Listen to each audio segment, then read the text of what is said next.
Sir, when I take part in the discussion, first of all, I wish to point out that the Sarkaria Commission was not given a free hand to examine the developments which had taken place in the last 40 years in India. The main important point is the terms of reference. By the terms of reference, certain parameters had been fixed. Within those parameters, the Sarkaria Commission has submitted its report.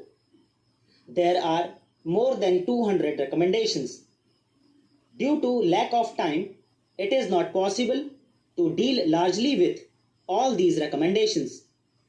But at the same time, the Commission has tried to find out the past history of India. The Commission has said that too much centralization was objected to from the Mauryan period to the Mughal period. The Commission has stated the fact.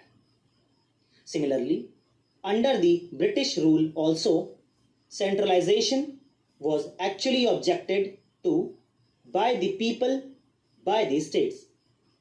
The founding fathers of our constitution were painfully conscious that the feeling of Indian nationhood was still in the making and required to be carefully nurtured. They, therefore, built a constitutional structure with a powerful central government envisaging the emergence of an indivisible and integrated India. The concept of a strong center, which is necessary to meet India's immediate needs, was virtually, in the later period, converted into the concept of a unitary state with priority for the center in all cases. This was the basis of the process of excessive centralism, with all powers in the hands of the center. India is developing on the path of capitalism, especially monopoly capitalism. When monopoly capitalism develops in a country, it is then natural that the general argument will be for centralization of the powers in the hands of the central government, because they want to protect the interests of the monopoly capitalists and also help the capitalists. So, that is the natural argument. This argument has been there for the last so many years. But over centralization has taken place, and we know that it has taken place. What is the result now? Many are talking about the unity of the country, about the integrity of the country. But what has happened in the states? Communal forces have grown, divisive forces have grown, and the integrity of the country has been jeopardized.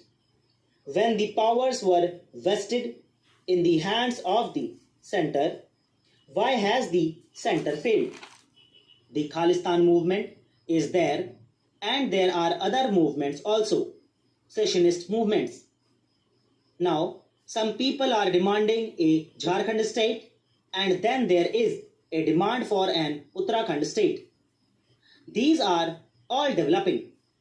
There was a similar demand in Darjeeling, but fortunately, that has been solved now. But other vociferous tendencies are growing, and the center has not been able to control them. The center has not been able to prevent them. But they think that only for the center and not for the states that the unity of the people has to be maintained.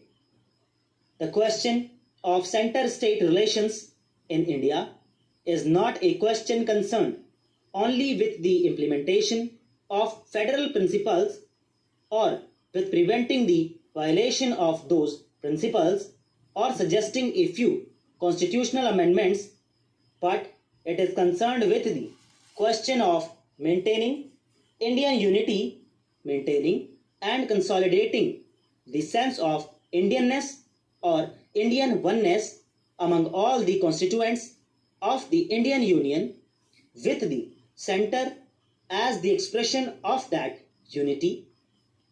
But for maintaining that unity, which has enabled us to compel the British to quit, the constituent units have not received any reward in the integration of the units, because the constituent units consisted of big territories, each with its own language and heritage, and in these huge linguistic national units, their linguistic identity and sense of unity grew side by side with the identity of the Union. So, a deep thought has to be bestowed on how to maintain the unity with the support of the people, with the support of the states. But that is not the concern of the central government. The Sarkaria Commission has been able to make certain recommendations within certain parameters. Even within those parameters, two recommendations are there. One is that it is neither advisable nor necessary to make any drastic change in the basic character of the Constitution. The second is that the electoral system can be continued like this. In the second recommendation, the Commission says that it certainly calls for improvement and reform in a number of aspects. The actual working of the Constitution leaves much to be desired. It has said about the changes proposed in the financial aspects of the Indian Union and the states. The arrangements are far from being satisfactory. It has said about the role of the governors, reservation of state bills for consideration of the president, use of extraordinary powers, etc., etc. The Commission has said about the Intergovernmental Council with a comprehensive size.